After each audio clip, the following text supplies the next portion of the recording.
ਸਤਿ ਸ਼੍ਰੀ ਅਕਾਲ ਜੀ। ਤੁਸੀਂ ਦੇਖ ਰਹੇ ਹੋ ਅਜੀਤ ਟੀਵੀ ਤੇ ਮੈਂ ਹਾਂ ਨਰ ਸਿੰਘ ਸਿੱਧੂ।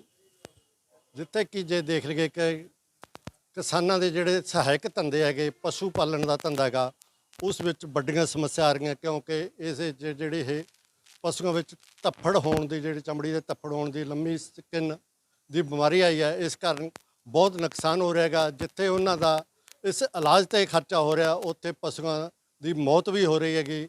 ਪਰ ਇੱਕ ਹੋਰ ਸਮੱਸਿਆ ਆ ਰਹੀ ਹੈ ਕਿ ਇਹਦਾ ਜਿਹੜਾ ਦੁੱਧ ਹੈਗਾ ਉਹ ਗਾਹਕ ਨਹੀਂ ਲੈ ਰਹੇਗੇ।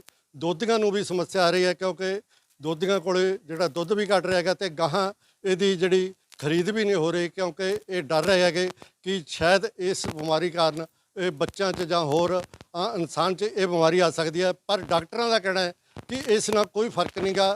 ਇਹ ਜਿਹੜਾ ਵਾਇਰਸ ਹੈਗਾ ਇਹ ਸਿਰਫ ਪਸ਼ੂਆਂ ਵਾਲਾ ਵਾਇਰਸ ਹੈਗਾ, ਮੱਝਾਂ 'ਚ ਵੀ ਨਹੀਂ ਜਾਂਦਾ ਜਾਂ ਹੋਰ 'ਚ ਨਹੀਂ ਜਾਂਦਾ, ਸਿਰਫ ਗਊਆਂ ਨੂੰ ਹੈਗਾ। ਜੇ ਇਹ ਤੁਸੀਂ ਦੁੱਧ ਉਬਾਲ ਕੇ ਪੀਂਦੇ ਹੋਗੇ ਤਾਂ ਕੋਈ ਇਸ 'ਤੇ ਅਸਰ ਨਹੀਂ ਹੋਣ ਵਾਲਾ ਗਾ। ਅੱਜ ਜਿਹੜੇ ਦੁੱਧੀ ਵੀਰ ਹੈਗੇ ਇਹਨਾਂ ਵੱਲੋਂ ਆਪਣੀ ਮੀਟਿੰਗ ਵੀ ਕੀਤੀ ਜਾ ਰਹੀ ਹੈ ਕਿਉਂਕਿ ਇਸ ਨਾਲ ਦੁੱਧੀ ਵੀਰਾਂ ਦਾ, ਉੱਧਰ ਪਸ਼ੂ ਪਾਲਣ ਜਿਹੜੇ ਵੀ ਕਿਸਾਨ ਵੀਰ ਹੈਗੇ ਉਹਨਾਂ ਦਾ ਵੀ ਬਹੁਤ ਭਾਰੀ ਨੁਕਸਾਨ ਹੋ ਰਿਹਾ। ਜਿੱਥੇ ਪਸ਼ੂ ਮਰ ਰਹੇ ਹੈਗੇ ਉੱਥੇ ਜਿਹੜਾ ਖਰਚ ਰਿਹਾ ਅਤੇ ਦੁੱਧ ਵੀ ਨਹੀਂ ਵਿਕ ਰਿਹਾ ਹੈਗਾ। ਇਸੇ ਕਾਰਨ ਹੀ ਇਹਨਾਂ ਵੱਲੋਂ ਅੱਜ ਮੀਟਿੰਗ ਕੀਤੀ ਜਾ ਰਹੀ ਹੈਗੀ। ਜਿੱਥੇ ਕਿ ਪਹਿਲਾਂ ਕਿਸਾਨਾਂ ਦਾ ਫਸਲਾਂ ਮਰ ਗਈਆਂ ਸੀ, ਉਸ ਕਰਕੇ ਨੁਕਸਾਨ ਹੋਇਆ, ਨਰਮਾ ਮਾਰਿਆ ਗਿਆ, ਝੋਨਾ ਮਾਰਿਆ ਗਿਆ ਸੀਗਾ ਅਤੇ ਹੁਣ ਇਹ ਜਿਹੜੀ ਕੁਦਰਤੀ ਆਫਤ ਆਈ ਹੈ ਇਸ ਕਾਰਨ ਵੀ ਬਹੁਤ ਨੁਕਸਾਨ ਹੋ ਰਿਹਾ ਹੈਗਾ। ਅਤੇ ਦੋਧੀ ਵੀਰ ਵੱਲੋਂ ਵੀ ਜਿਹੜੀ ਇਹ ਮੀਟਿੰਗ ਕੀਤੀ ਗਈ, ਆਪਾਂ ਗੱਲ ਕਰਦੇ ਹਾਂ। ਦੋਧੀ ਯੂਨੀਅਨ ਦੇ ਆਗੂ ਸਾਡੇ ਨਾਲ ਜੁੜੇ ਹੈਗੇ। ਸਤਿ ਸ਼੍ਰੀ ਅਕਾਲ ਵੀਰ ਜੀ। ਸਤਿ ਸ਼੍ਰੀ ਅਕਾਲ ਜੀ। ਕੀ ਨਾਮ ਹੈ ਜੀ? ਸਰ ਮੇਰਾ ਨਾਮ ਹਰਜਿੰਦਰ ਸਿੰਘ ਢਿੱਲੋਂ, ਜ਼ਿਲ੍ਹਾ ਪ੍ਰਧਾਨ ਦੁੱਧ ਡੇਅਰੀ ਯੂਨੀਅਨ ਪੰਜਾਬ ਬਠਿੰਡਾ ਜੀ। ਕੀ ਕਹਿਣਾ ਚਾਹੂੰਗਾ ਅੱਜ ਤੁਸੀਂ ਮੀਟਿੰਗ ਕਰੀ ਹੈ, ਕੀ ਕਾਰਨ ਸੀ?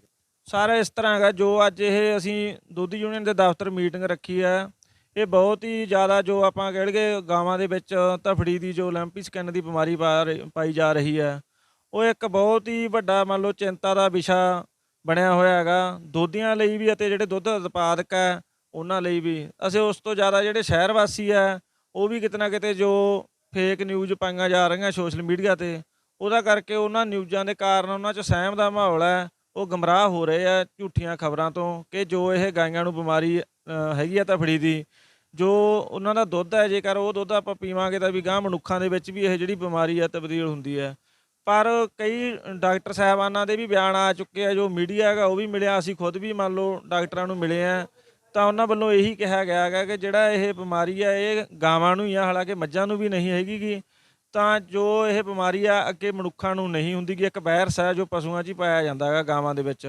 ਤਾਂ ਇਸ ਤਰ੍ਹਾਂ ਦਾ ਅਸੀਂ ਇਹੀ ਅਪੀਲ ਕਰਦੇ ਹਾਂ ਪੰਜਾਬ ਵਾਸੀਆਂ ਨੂੰ, ਸ਼ਹਿਰ ਵਾਸੀਆਂ ਨੂੰ ਕਿ ਘਬਰਾਉਣ ਦੀ ਲੋੜ ਨਹੀਂ ਹੈਗੀ ਗੀ। ਜੋ ਅਸੀਂ ਦੁੱਧ ਸਪਲਾਈ ਕਰਦੇ ਹਾਂ, ਜਿਵੇਂ ਪਹਿਲਾਂ ਸਪਲਾਈ ਕਰਦੇ ਸੀਗੇ, ਸ਼ਹਿਰ ਵਾਸੀਆਂ ਨੂੰ ਅਪੀਲ ਹੈ ਕਿ ਉਸੇ ਤਰ੍ਹਾਂ ਦੁੱਧ ਖਰੀਦਿਆ ਜਾਵੇ ਕਿਉਂਕਿ ਇਹਨਾਂ ਅਫਵਾਹਾਂ ਦੇ ਕਾਰਨ ਜਿਹੜੇ ਸੁੱਕੇ ਦੁੱਧ ਤੋਂ ਮੰਨ ਲਓ ਸ਼ਹਿਰ ਵਾਸੀ ਨਫ਼ਰਤ ਕਰਦੇ ਸੀ, ਇਹ ਕਹਿੰਦੇ ਸੀ ਕਿ ਦੋਧੀ ਸੁੱਕਾ ਦੁੱਧ ਨਾ ਪਾਉਂਦੇ ਹੋਣ, ਸੁੱਕਾ ਦੁੱਧ ਤਾਂ ਨਹੀਂ ਪਾਇਆ ਹੈਗਾ, ਸਾਨੂੰ ਸਵਾਲ ਕਰਦੇ ਸੀ। ਇਹਨਾਂ ਅਫਵਾਹਾਂ ਦੇ ਕਾਰਨ ਜਿਹੜੇ ਸ਼ਹਿਰ ਵਾਸੀ ਅੱਜ ਸੁੱਕਾ ਦੁੱਧ ਪੀਣ ਨੂੰ ਮਜਬੂਰ ਹੈ ਅਤੇ ਜਿਹੜੀਆਂ ਕੰਪਨੀਆਂ ਹੈਗੀਆਂ ਉਹਨਾਂ ਦੇ ਜਿਹੜੇ ਰੇਟ ਆ ਸੁੱਕੇ ਦੁੱਧ ਦੇ, ਇਸ ਬਿਮਾਰੀ ਦੇ ਕਾਰਨ ਜਿਹੜੇ ਅਸਮਾਨ ਛੂਹ ਰਹੇ ਆ, ਬਹੁਤ ਜ਼ਿਆਦਾ ਤੇਜ਼ ਰੇਟ ਹੋ ਗਏ।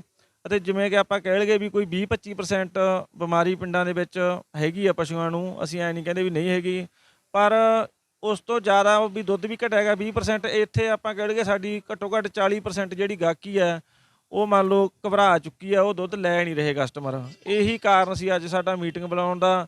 ਅਸੀਂ ਤੁਹਾਡੇ ਚੈਨਲ ਦੇ ਜ਼ਰੀਏ ਪੰਜਾਬ ਵਾਸੀਆਂ ਨੂੰ, ਸ਼ਹਿਰ ਵਾਸੀਆਂ ਨੂੰ ਇਹੀ ਅਪੀਲ ਕਰਦੇ ਹਾਂ ਕਿ ਇਸ ਤਰ੍ਹਾਂ ਦੀ ਕੋਈ ਗੱਲਬਾਤ ਨਹੀਂ ਹੈ ਕਿਉਂਕਿ ਡਾਕਟਰਾਂ ਦੀਆਂ ਟੀਮਾਂ ਨਾਲ ਵੀ ਗੱਲਬਾਤ ਹੋਈ ਹੈ, ਉਹਨਾਂ ਵੱਲੋਂ ਵੀ ਇਹੀ ਕਿਹਾ ਗਿਆ ਅਤੇ ਮਾਣਯੋਗ ਮੁੱਖ ਮੰਤਰੀ ਸਰਦਾਰ ਭਗਵੰਤ ਸਿੰਘ ਜੀ ਮਾਨ, ਉਹਨਾਂ ਦੀ ਵੀ ਮੀਟਿੰਗ ਹੋਈ ਸੀ, ਉਸ ਦੇ ਵਿੱਚ ਵੀ ਮੰਨ ਲਾ ਜਿਹੜਾ ਹੈਗਾ ਗਾ ਡਾਕਟਰਾਂ ਦੀ ਟੀਮ ਵੱਲੋਂ ਇਹ ਕਿਹਾ ਗਿਆ ਕਿ ਦੁੱਧ ਨੂੰ ਆਪਾਂ ਉਬਾਲ ਕੇ ਪੀ ਸਕਦੇ ਹਾਂ ਕਿਉਂਕਿ ਕਿਤੇ ਨਾ ਕਿਤੇ ਇਹ ਹੈ ਕਈ ਕਸਟਮਰ ਸਾਨੂੰ ਕਹਿੰਦੇ ਆ ਕਿ ਅਸੀਂ ਤਾਂ ਜੀ ਥੈਲੀਆਂ ਵਾਲਾ ਦੁੱਧ ਹੈ ਜਿਹੜਾ ਥੈਲੀਆਂ ਵਾਲਾ ਦੁੱਧ, ਉਹ ਕਹਿੰਦੇ ਵੀ ਤੁਸੀਂ ਥੈਲੀਆਂ ਵਾਲਾ ਵਰਤ ਲਓ ਜਾਂ ਸੁੱਕਾ ਦੁੱਧ ਵਰਤ ਲਓ। ਉਹ ਸੁੱਕਾ ਦੁੱਧ ਅਤੇ ਥੈਲੀਆਂ ਵਾਲਾ ਦੁੱਧ ਕਿੱਥੋਂ ਆਉਂਦਾ ਜੀ? ਨਹੀਂ, ਉਹ ਇਹੀ ਗੱਲ ਹੈ ਨਾ ਜੀ। ਵੈਸੇ ਤਾਂ ਅਸੀਂ ਮੰਨ ਲਓ ਜਦੋਂ ਕਸਟਮਰਾਂ ਨੂੰ ਸਮਝਾਉਣੇ ਆ, ਪਰ ਕਈ ਕਸਟਮਰ ਆ ਜਿਹੜੇ ਨਹੀਂ ਸਮਝਦੇ ਇਸ ਗੱਲ ਨੂੰ। ਜੋ ਥੈਲੀਆਂ ਦਾ ਦੁੱਧ ਆ ਉਹ ਵੀ ਤਾਂ ਜਿਹੜਾ ਫਾਰਮ ਹੈ, ਦੁੱਧ ਉਤਪਾਦਕ ਹੈ, ਮੰਨ ਲਓ ਫਾਰਮਾਂ ਦੇ ਵਿੱਚੋਂ ਹੀ ਦੁੱਧ ਆ ਜਿਹੜਾ ਫੈਕਟਰੀਆਂ 'ਚ ਜਾਂਦਾ ਹੈਗਾ। ਬਸ ਇਹ ਹੁੰਦਾ ਹੈਗਾ ਕਿ ਉਹ ਜੋ ਵੱਡੀਆਂ ਮੰਨ ਲਓ ਫੈਕਟਰੀਆਂ ਹੈਗੀਆਂ ਉਹਨਾਂ ਦੇ ਵਿੱਚ ਦੁੱਧ ਨੂੰ ਪੈਚੂਰੇਜਰ ਕੀਤਾ ਜਾਂਦਾ ਹੈਗਾ। ਆਪਾਂ ਕਹਿ ਲਈਏ ਦੁੱਧ ਗਰਮ ਹੋ ਕੇ, ਠੰਡਾ ਹੋ ਕੇ, ਪੈਕ ਹੋ ਕੇ ਦੂਜੇ ਤੀਜੇ ਦਿਨ ਜਿਹੜਾ ਹੈਗਾ ਗਾ ਦੁੱਧ ਇੱਥੇ ਜਿਹੜੇ ਖਪਤਕਾਰਾਂ ਤੱਕ ਪਹੁੰਚਦਾ ਹੈਗਾ। ਸਾਡਾ ਇਹ ਹੈ ਅਸੀਂ ਮੰਨ ਲਓ ਆਪਦਾ ਤਾਜ਼ਾ ਦੁੱਧ ਪਿੰਡਾਂ ਦੇ ਵਿੱਚੋਂ ਚੱਕਿਆ ਤੇ ਜਿਵੇਂ ਆਪਾਂ ਕਹਿ ਲਈਏ ਵੀ 3-4 ਘੰਟਿਆਂ ਦੇ ਵਿੱਚ ਹੀ ਦੁੱਧ ਚਵਾ ਕੇ ਜਿਹੜਾ ਇੱਥੇ ਸਪਲਾਈ ਕਰਕੇ ਆਪਦਾ ਜਿਹੜਾ ਤਾਜ਼ਾ ਦੁੱਧ ਆ ਜਿਹੜਾ ਅਸੀਂ ਖਪਤਕਾਰ ਤੱਕ ਪਹੁੰਚਾਉਣੇ ਆ ਜੀ। ਇਸ ਕਰਕੇ ਅਸੀਂ ਅਪੀਲ ਕਰਦੇ ਹਾਂ ਕਿ ਇਹਨਾਂ ਅਫਵਾਹਾਂ ਤੋਂ ਬਚਣ ਦੀ ਲੋੜ ਹੈ। ਸ਼ਹਿਰ ਵਾਸੀਆਂ ਨੂੰ ਕਿ ਗੁੰਮਰਾਹ ਨਾ ਹੋਵੋ। ਜੋ ਪਹਿਲਾਂ ਦੁੱਧ ਖਰੀਦਿਆ ਜਾਂਦਾ ਸੀਗਾ, ਜਿਸ ਤਰ੍ਹਾਂ ਮੰਨ ਲਓ ਦੋਧੀਆਂ ਵੱਲੋਂ ਪਾਇਆ ਜਾਂਦਾ ਸ਼ਹਿਰ 'ਚ, ਉਸੇ ਤਰ੍ਹਾਂ ਦੁੱਧ ਜਾਰੀ ਹੈ ਤੇ ਆਪਦਾ ਦੁੱਧ ਖਰੀਦਿਆ ਜਾਵੇ। ਅਸੀਂ ਜੋ ਇਹ ਦੋਧੀ ਬੁਲਾਏ ਆ ਇਹਨਾਂ ਨੂੰ ਵੀ ਅਪੀਲ ਕੀਤੀ ਹੈ ਵੀ ਕੋਈ ਵੀ ਕਿਸੇ ਕਿਸਮ ਦਾ ਜੇ ਕੋਈ ਸਾਡਾ ਦੋਧੀ ਸਾਥੀ ਕਿਸੇ ਦੀ ਸਿਹਤ ਨਾਲ ਖਿਲਵਾੜ ਕਰਦਾ ਪਾਇਆ ਜਾਂਦਾ ਗਾ ਤਾਂ ਜਿਹੜਾ ਹੈਗਾ ਗਾ ਜਥੇਬੰਦੀ ਵੀ ਉਸ 'ਤੇ ਐਕਸ਼ਨ ਲਊਗੀ। ਆਪਦਾ ਵਧੀਆ ਸਾਫ਼ ਸੁਥਰਾ ਕੰਮ ਕਰੋ, ਆਪਦਾ ਸਹੀ ਢੰਗ ਤਰੀਕੇ ਨਾਲ ਆਪਦਾ ਦੁੱਧ ਸਫਾਈ ਰੱਖ ਕੇ ਜਿਹੜਾ ਵਰਤਾਇਆ ਜਾਵੇ। ਅਸੀਂ ਦੋਧੀਆਂ ਨੂੰ ਵੀ ਇਹ ਅਪੀਲ ਕੀਤੀ। ਹੁਣ ਜਿਵੇਂ ਪਸ਼ੂ ਪਾਲਣ ਵਿਭਾਗ ਦੇ ਡਾਇਰੈਕਟਰ ਹੈਗੇ ਜਾਂ ਆਪਣੇ ਮੱਝਾਂ ਦੇ ਮਾਹਰ ਡਾਕਟਰ ਹੈਗੇ, ਉਹਨਾਂ ਵੱਲੋਂ ਵੀ ਕਿਹਾ ਗਿਆ ਹੈਗਾ ਵੀ ਇਹ ਦੁੱਧ ਉਬਾਲ ਕੇ ਪੀਓ ਤਾਂ ਕੋਈ ਇਹਦੇ ਨਾਲ ਅਸਰ ਨਹੀਂਗਾ, ਕੋਈ ਇਹ ਵਾਇਰਸ ਹੈ ਜਿਹੜਾ ਇਨਸਾਨਾਂ 'ਚ ਨਹੀਂ ਆ ਸਕਦਾ। ਫਿਰ ਉਹੀ ਨਾ ਜੀ, ਪਤਾ ਕੀ ਗੱਲ ਆ, ਅਸਲ 'ਚ ਜੋ ਇਹ ਸੋਸ਼ਲ ਮੀਡੀਆ ਹੈਗਾ ਇਹਦੇ 'ਤੇ ਜਿਹੜੀਆਂ ਇਹ ਇਸ ਤਰ੍ਹਾਂ ਦੀਆਂ ਖਬਰਾਂ ਹੈਗੀਆਂ ਉਹਨਾਂ ਨੂੰ ਘੱਟ ਪ੍ਰਫੁੱਲਤ ਕੀਤਾ ਜਾਂਦਾ ਹੈਗਾ। ਜੋ ਫੇਕ ਨਿਊਜ਼ਾਂ ਪਹਿਲਾਂ ਆ ਗਈਆਂ, ਕੋਈ ਫੇਕ ਆਈਡੀਆਂ ਤੋਂ ਪਾਈਆਂ ਗਈਆਂ ਹੈਗੀਆਂ, ਉਹ ਜਿਹੜੀਆਂ ਹੈਗੀਆਂ ਜ਼ਿਆਦਾ ਪ੍ਰਫੁੱਲਤ ਹੋ ਰਹੀਆਂ ਹੈਗੀਆਂ। ਉਹਨਾਂ ਦੇ ਕਾਰਨ ਹੀ ਜਿਹੜਾ ਹੈਗਾ ਗਾ ਸ਼ਹਿਰ ਵਾਸੀਆਂ ਦੇ ਮੰਨ ਲਾ ਆਪਾਂ ਕਹਿ ਲਈਏ ਸਹਿਮ ਦਾ ਮਾਹੌਲ ਹੈ ਜੀ ਉਹਨਾਂ ਦੇ। ਅਸੀਂ ਸਮਝਾ ਵੀ ਰਹੇ ਹਾਂ ਕਸਟਮਰਾਂ ਨੂੰ, ਪਰ ਜਿਹੜਾ ਹੈਗਾ ਗਾ ਇਹ ਜਿਹੜੇ ਦੋਧੀ ਇਕੱਠੇ ਹੋਏ ਆ ਇੱਥੇ ਇਸ ਕਰਕੇ ਪਹੁੰਚੇ ਹੈਗੇ ਪ੍ਰਧਾਨ ਜੀ। ਜਿਵੇਂ ਕਿ ਇੱਕ ਪਾਸੇ ਤਾਂ ਹੁਣ ਕਈ ਸਾਡੇ ਦੋਧੀ ਸਾਥੀ ਆ, ਉਹਨਾਂ ਨੇ ਵੀ ਕੋਈ 10-10 20-20 ਪਸ਼ੂ ਮੰਨ ਲਓ ਪਾਏ ਹੋਏ ਆ। ਇੱਕ ਤਾਂ ਜਿਹੜਾ ਹੈਗਾ ਗਾ ਵੀ ਪਸ਼ੂਆਂ ਦਾ ਨੁਕਸਾਨ ਹੋ ਰਿਹਾ ਹੈਗਾ, ਕਿਉਂਕਿ ਜਦੋਂ ਕਿਸੇ ਪਸ਼ੂ ਨੂੰ ਬਿਮਾਰੀ ਲੱਗ ਜਾਂਦੀ ਆ ਉਸ ਨੂੰ ਅਲੱਗ ਰੱਖਿਆ ਜਾਂਦਾ ਹੈਗਾ, ਤਾਂ ਜਿਹੜਾ ਉਹਦੇ 'ਤੇ ਕੋਈ 1000-500 ਰੁਪਏ ਦਾ ਡੇਲੀ ਦਾ ਆਪਾਂ ਕਹਿ ਲਈਏ ਡਾਕਟਰ ਨੂੰ ਬੁਲਾਇਆ ਜਾਂਦਾ ਤਾਂ ਉਹ ਖਰਚਾ ਆਉਂਦਾ ਗਾ। ਇੱਕ ਪਾਸੇ ਤਾਂ ਜਿਹੜੇ ਦੁੱਧ ਉਤਪਾਦਕ ਆ ਉਹ ਵੀ ਉਹਨਾਂ ਲਈ ਵੀ ਇਹ ਚਿੰਤਾ ਦਾ ਵਿਸ਼ਾ ਬਣਿਆ ਹੋਇਆ ਹੈਗਾ, ਕਿਉਂਕਿ ਇੱਕ ਤਾਂ ਪਸ਼ੂਆਂ ਦੀ ਬਿਮਾਰੀ 'ਤੇ ਪੈਸਾ ਲੱਗ ਰਿਹਾ ਹੈਗਾ, ਦੂਜਾ ਜਿਹੜਾ ਦੁੱਧ ਹੈ ਉਹ ਜਿਹੜੇ ਸਹੀ ਪਸ਼ੂ ਆਪਾਂ ਕਹਿ ਲਈਏ ਵੀ ਉਹਨਾਂ ਦਾ ਦੁੱਧ ਵੀ ਨਹੀਂ ਖਰੀਦਿਆ ਜਾ ਰਿਹਾ ਹੈਗਾ। ਇਸ ਕਰਕੇ ਬਹੁਤ ਹੀ ਜ਼ਿਆਦਾ ਚਿੰਤਾ ਦਾ ਵਿਸ਼ਾ ਹੈਗਾ। ਸੋ ਅਸੀਂ ਤਾਂ ਪੰਜਾਬ ਸਰਕਾਰ ਤੋਂ ਵੀ ਇਹ ਮੰਗ ਕਰਦੇ ਹਾਂ ਕਿ ਕਈ ਪਿੰਡਾਂ ਦੇ ਵਿੱਚ ਜਿਹੜਾ ਹੈਗਾ ਡਿਸਪੈਂਸਰੀਆਂ ਦੇ ਵਿੱਚ ਡਾਕਟਰ ਜਿਹੜੇ ਸਰਕਾਰੀ ਆ ਉਹ ਨਹੀਂ ਹੈਗੇ ਗੇ, ਵੀ ਜਿਹੜਾ ਹੈਗਾ ਗਾ ਇਸ ਤਰ੍ਹਾਂ ਦੀਆਂ ਟੀਮਾਂ ਹੈਗੀਆਂ ਜਿਹੜੀਆਂ ਉਹ ਪ੍ਰੋਵਾਈਡ ਕਰਾਉਣੀਆਂ ਚਾਹੀਦੀਆਂ। ਜਿਹੜੀ ਇਹ ਲੁੱਟ ਹੋ ਰਹੀ ਆ ਆਪਾਂ ਕਹਿ ਲਈਏ ਵੀ ਦੁੱਧ ਉਤਪਾਦਕਾਂ ਦੀ, ਉਹ ਵੀ ਬਚ ਸਕੇ, ਕਿਉਂਕਿ ਬਹੁਤ ਜ਼ਿਆਦਾ ਖਰਚਾ ਆਉਂਦਾ ਗਾ ਜਦੋਂ ਕਿਸੇ ਪਸ਼ੂ ਨੂੰ ਮੰਨ ਲਓ ਬਿਮਾਰੀ ਇਹ ਲੱਗਦੀ ਆ। ਜੇ ਦੇਖ ਲਈਏ ਦੋਧੀਆਂ ਦਾ ਤੇ ਜਿਹੜੇ ਡਾਇਰੀ ਫਾਰਮ ਵਾਲੇ ਹੈਗੇ ਉਹਨਾਂ ਦਾ 9 ਮਾਸ ਦਾ ਰਿਸ਼ਤਾ ਹੁੰਦਾ ਗਾ। ਇੱਕ ਪਾਸੇ ਤਾਂ ਦੋਧੀਆਂ ਉਹਦਾ ਜਿਹੜਾ ਡਾਇਰੀ ਫਾਰਮ ਵਾਲੇ ਉਹਨਾਂ ਦਾ ਨੁਕਸਾਨ ਹੋ ਰਿਹਾ, ਖਰਚਾ ਹੋ ਰਿਹਾ, ਦਵਾਈਆਂ 'ਤੇ ਖਰਚਾ ਹੋ ਰਿਹਾ, ਪਸ਼ੂ ਵੀ ਮਰ ਰਹੇ ਹੈਗੇ। ਦੂਜੇ ਪਾਸੇ ਦੁੱਧ ਵੀ ਹੈ ਜਿਹੜਾ ਉਹ ਨਹੀਂ ਵਰਤ ਰਹੇ ਜਾਂ ਪਸ਼ੂ ਦੇ ਹੀ ਨਹੀਂ ਰਹੇਗੇ, ਉਸ ਨਾਲ ਤੁਹਾਨੂੰ ਵੀ ਕੋਈ ਸਮੱਸਿਆ ਆਉਂਦੀ ਹੋਊ। ਦੇਖੋ ਜੀ 9 ਮਾਸ ਦਾ ਰਿਸ਼ਤਾ ਤਾਂ ਇਸ ਤਰ੍ਹਾਂ ਹੈਗਾ ਜਿਵੇਂ ਜਿਹੜੇ ਦੁੱਧ ਉਤਪਾਦਕ ਆ ਸਾਡਾ ਉਹਨਾਂ ਨਾਲ ਵੀ 9 ਮਾਸ ਦਾ ਰਿਸ਼ਤਾ ਹੈ। ਜੇਕਰ ਅਸੀਂ ਉਹਨਾਂ ਤੋਂ ਦੁੱਧ ਖਰੀਦਦੇ ਹਾਂ ਤਾਂ ਫਿਰ ਇੱਥੇ ਵੇਚਦੇ ਹਾਂ, ਮੰਨ ਲਓ ਜਿਨ੍ਹਾਂ ਨੂੰ ਦੁੱਧ ਅਸੀਂ ਮੰਨ ਲਓ ਇੱਥੇ ਪ੍ਰੋਵਾਈਡ ਕਰਦੇ ਹਾਂ, ਮੰਨ ਲਓ ਖਪਤਕਾਰ ਹੈਗੇ ਜਿਹੜੇ, ਉਹਨਾਂ ਨਾਲ ਵੀ ਸਾਡਾ ਤਾਂ ਉਨਾ ਹੀ 9 ਮਾਸ ਦਾ ਰਿਸ਼ਤਾ, ਕਿਉਂਕਿ ਅਸੀਂ ਉਹਨਾਂ ਨੂੰ ਜਿਹੜਾ ਹੈਗਾ ਗਾ ਦੁੱਧ ਜਿਹੜਾ ਵੇਚ ਕੇ ਆਪਦਾ ਜਿਹੜਾ ਕੋਈ 2-4 ਰੁਪਏ ਮਾਰਜਨ 'ਤੇ ਕੰਮ ਕਰਦੇ ਹਾਂ ਤਾਂ ਉਸ ਦੇ ਨਾਲ ਹੀ ਜਿਹੜਾ ਹੈਗਾ ਅਸੀਂ ਆਪਦੇ ਜਵਾਕਾਂ ਦਾ ਜਾਂ ਆਪਦਾ ਪੇਟ ਪਾਲਦੇ ਹਾਂ।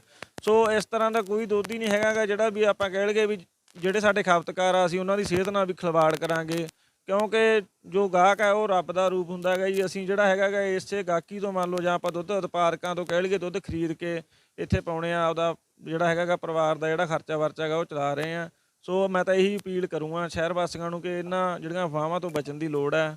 ਦੁੱਧ ਆ ਜਿਹੜਾ ਪਹਿਲਾਂ ਦੀ ਤਰ੍ਹਾਂ ਦੋਧੀਆਂ ਤੋਂ ਖਰੀਦਿਆ ਜਾਵੇ, ਇਸ ਤਰ੍ਹਾਂ ਦੀ ਕੋਈ ਗੱਲਬਾਤ ਨਹੀਂ, ਨਾ ਹੀ ਕੋਈ ਇਹ ਜਿਹੜੀ ਬਿਮਾਰੀ ਹੈ ਇਨਸਾਨਾਂ ਦੇ ਵਿੱਚ ਇਸ ਤਰ੍ਹਾਂ ਫੈਲ ਰਹੀ ਹੈ।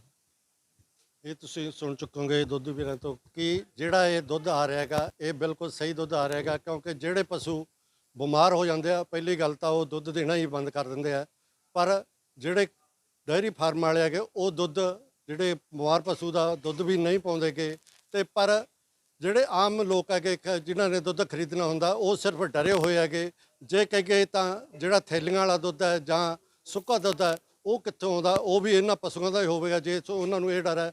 ਪਰ ਜੇ ਉਬਾਲ ਕੇ ਦੁੱਧ ਪੀਤਾ ਜਾਵੇ, ਡਾਕਟਰਾਂ ਦਾ ਕਹਿਣਾ ਕਿ ਉਹਦੇ ਵਿੱਚ ਕੋਈ ਵੀ ਵਾਇਰਸ ਨਹੀਂ ਆਉਂਦਾ, ਪਰ ਜਿਹੜਾ ਇਹ ਵਾਇਰਸ ਵੀ ਹੈਗਾ ਇਹ ਇਨਸਾਨਾਂ 'ਚ ਨਹੀਂ ਆ ਸਕਦਾ। ਇਹ ਸਿਰਫ ਇਕੱਲੀਆਂ ਗਊਆਂ ਦਾ ਵਾਇਰਸ ਹੈ, ਨਾ ਮੱਝਾਂ 'ਚ ਤੇ ਨਾ ਇਨਸਾਨਾਂ 'ਚ ਇਹ ਵਾਇਰਸ ਨਹੀਂ ਆਉਂਦਾ। ਇਸ ਕਰਕੇ ਬਿਨਾਂ ਡਰ ਤੋਂ ਜਿਹੜਾ ਇਹ ਦੁੱਧ ਡਾਇਰੀਆਂ ਤੋਂ ਜਾਂ ਦੋਧੀ ਵੀਰਾਂ ਤੋਂ ਖਰੀਦਣਾ ਚਾਹੀਦਾ ਹੈ। ਬਠਿੰਡਾ ਤੋਂ ਅਜੀਤ ਟੀਵੀ ਲਈ ਨੈਲ ਸਿੰਘ ਸਿੱਧੂ ਦੀ ਰਿਪੋਰਟ।